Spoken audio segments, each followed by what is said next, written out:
Masarap. Tsaka, malinamnam. At nakaka-satisfy talaga siya ng sweet cravings. At the best part is, pwede siyang pang-negosyo. At ngayon, para malaman natin kung paano gawin itong Graham bars, alamin natin.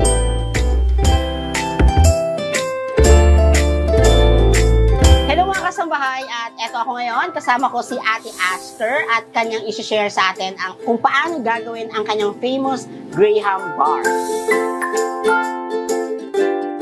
All-purpose cream and condensed milk. Next is ang ating evaporated milk, 350 ml. And another all-purpose cream, 250 ml.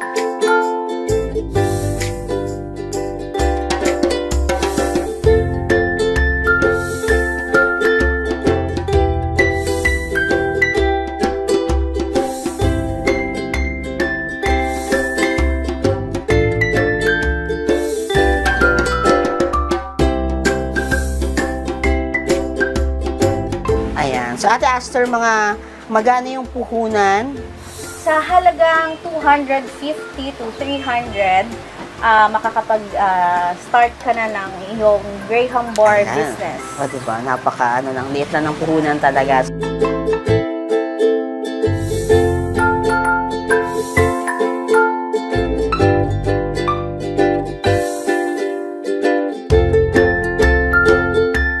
So, magkano yung profit mo dito, te? Bali yung profit is, depende kasi yan, kasi meron akong reseller's price at saka may retail price. So, bakit nyo po naisip na ito yung pang-negosyo ninyo? Favorite ko kasi. Of course, ano? Hindi nawawala sa bawat handaan. Ayan. So, yung dessert talaga yung inaabangan always. Yung tinatawag nila na kung sa, sa mga ibang negosyante, kung ano yung passion mo, gawin mo ang negosyo. Tama ito yung yan. ano yung favorite mo. Hindi, ganun pa din naman. Oo, tama yun. I-share mo. Talaga, tama. So, talagang, while ginagawa mo to, natutuwa ka, syempre, titikim ka din. At yun. So, ibibenta mo. It's a nice way of doing, no, sa negosyo natin. Ayan. So, ano po yung ate yung i-advise nyo dun sa mga first time na magne-negosyo?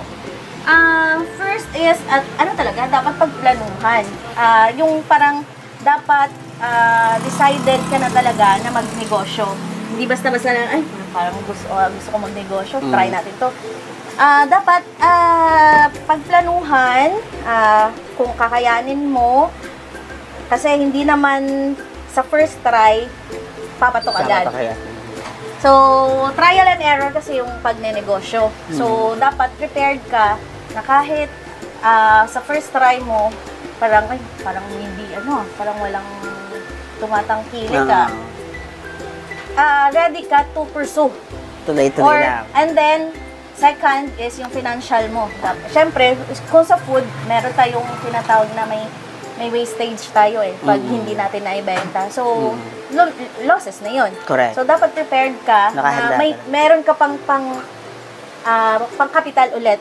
Isa pa is, dapat confident ka din sa negosyo mo. Like sa food, alam mo na masarap siya. Correct. Pag in-introduce mo siya sa mga customers mo, talagang masasabi mong masarap yan.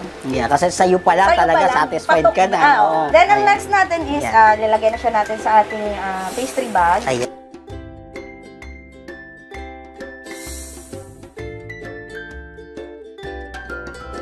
Ayan, eto na ang ating finished product. Ayan, so maraming salamat Ate Aster from G-Pub's Pet Stop Cafe. Ayan, maraming salamat sa pagbahagi sa amin kung paano gawin itong Graham bar.